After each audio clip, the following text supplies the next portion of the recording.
Hey guys, welcome back to Foxes Abroad, and in this episode we're going to get the coupe out finally after the 347 install, bring you guys up to speed, and we're going to take it for a drive today. So it's going to be another little pointy talkie, but here we go.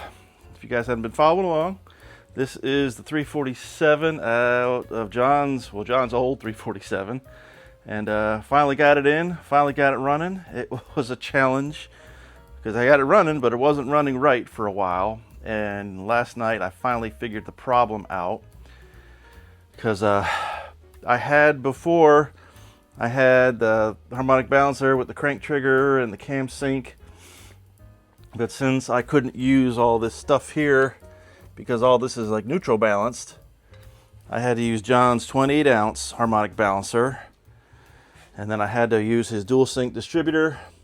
And I had to get rid of the cap and the rotor because I have the coil on plugs, and they sell this little plastic cap to go on there. So once you set your timing, get it all set up, put the cap on, and away you go. And trying to get the settings right in the software was just a pain in the butt.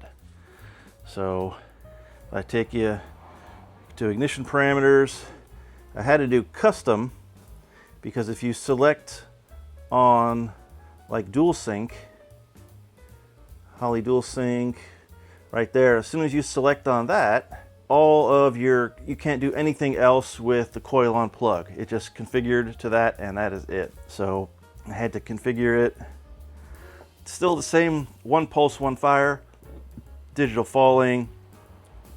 You set it up for 50 degrees, same way you set the dual sync according to the instructions. And then the cam sensor is inside. That's why they call it dual sync. You got the crank sensor and the cam sensor outputs on that distributor. So both set to digital falling. And then down here is where it was special. I had to put a distributor, this coil on plug, set the dwell time for 4 milliseconds. And that is how I got all this mumbo jumbo working and running. But even after I got it running, it still wasn't right. It was really rough, is all I could really describe it as. Trying to figure it out. And I was trying to get the tachometer working again, since you get rid of part of a harness and then you got to reroute stuff. So I had to put another pin in this harness for my outputs, whatever.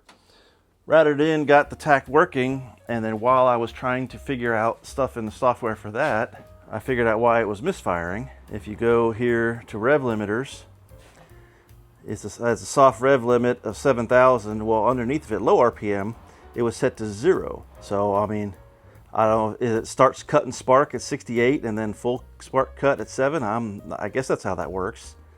But this is my rev limiter number 1. That's my 2-step. But I had that set to 0. So I had like a spark tester sitting on the coil, and you can see it sparking, and like every third one, it kept dropping sparks, and it was happening on every single cylinder. So that rev limiter being set to 0 was almost like you were starting the soft rev limit even when it was trying to sit there and idle. So it was acting all shitty, running lousy.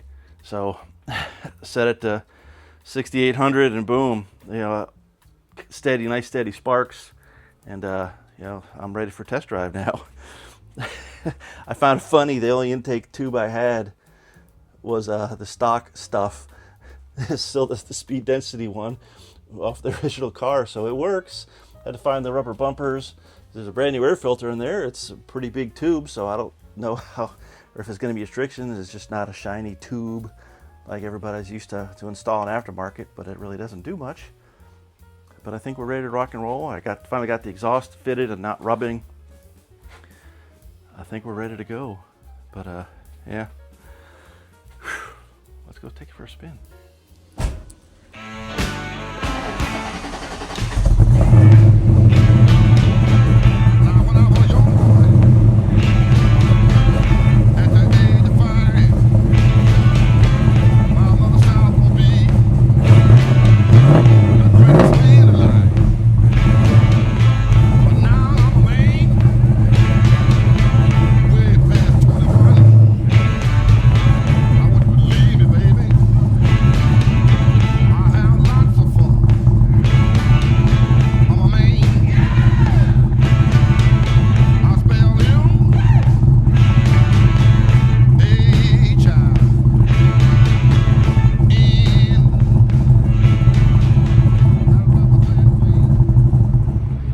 I don't know what we can do with all this traffic today.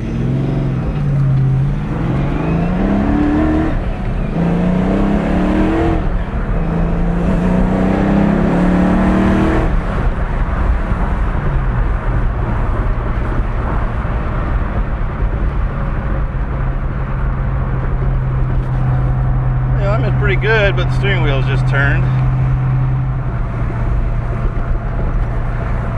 Do I want to change the speedometer cable before the track day? And I pull the binnacle back out.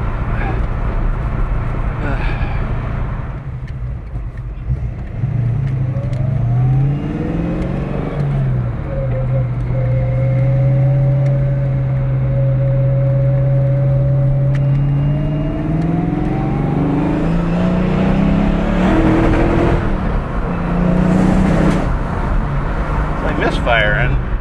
There's something going wrong. Let me see if I can data log it.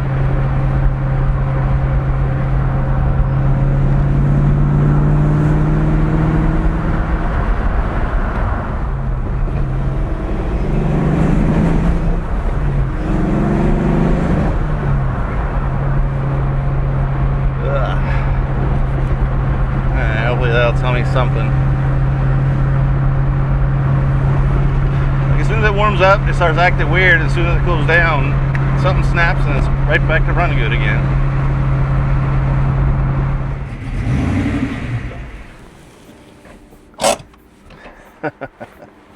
Another outing.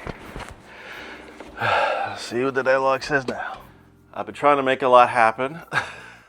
I've been working my butt off and still just can't get the car running right enough to take it to the track here. So today is Thursday the 16th and Saturday is the 18th, the last day of the Mustang Nationals here in England. Wish I could get there. Wish I could have got there tomorrow. It would have been a better day, but Pete is going to be there for sure. John is going to be there with his car. We got it going. Throw a little clip in right here of what we just did last evening.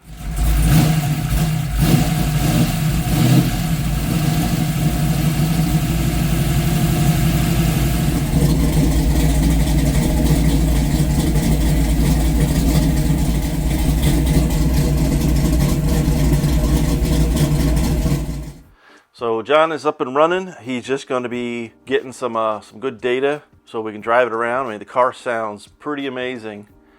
Super throttle responsive. We're hoping good things for him.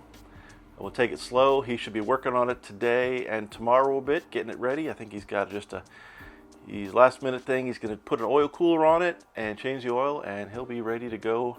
He's going to borrow a trailer. So John's trailing his car. Pete's got his own trailer. I think I'm going to be just tagging along in the Ranger. I got the cruising cooler, so I don't know if you can see it in the shot down here, but we'll have some mobility at the track, going back and forth to get the time slips, and it should be another hot day, and we'll sure to bring you some footage of that. Back to the car. I've had so much frustration with this thing. Got John's engine in it, got it running, and I'm just never been happy with the way it's running. It's not my engine. I don't want to take that level of risk and responsibility with it, trying to drive it around or go to the track or kind of lean on it a little bit. So I'm going to err to the side of caution and not go. I have been fighting this thing for a few weeks now, trying to get it running right. And I think it's probably why things at the dyno got sideways and ruined the motor.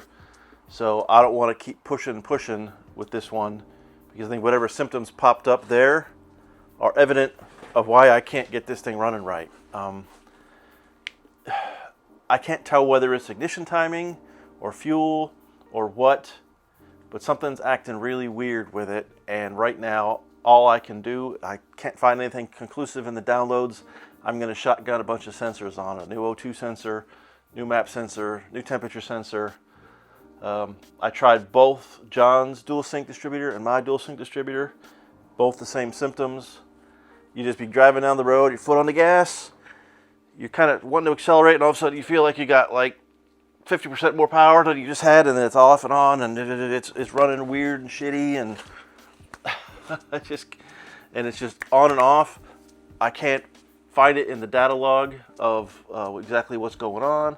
I think right now, my best guess is the O2 sensor is kind of freaking out, because I'll sit there and I'll set the fuel trims up even at idle for like stoichiometric 14.7, and then you can see the data coming back from the learn table. It's saying it wants to be 14.7. It says reading 14.7 on the actual AFR, but then the fuel table, the learn table, keeps saying it wants to remove fuel, and right now that's where I'm sitting. You know, I got like $170 worth of sensors coming in. They're not going to be here till too late. I had one from an old wideband O2 meter, Innovate one, but it's not the right connector, so I'm just dead in the water right now for that. And we're just going to leave it sit, err to the side of caution, and fix it properly once I get some more parts. I mean, even John said I could borrow some of his stuff or some of his sensors, but right now we're getting them to the track, and I'm going to be happy with that. I'll be doing some filming for them while they're there, and the next week I'll go back to the States for 2 weeks and I have some fun with my stuff. The F100, my garage, my other Mustangs there, the 69 and the 73 and the 85. So I'll have some of the family there with me this time, so I can't just geek out in the garage and play with my things all the time. But I'll still be enjoying it.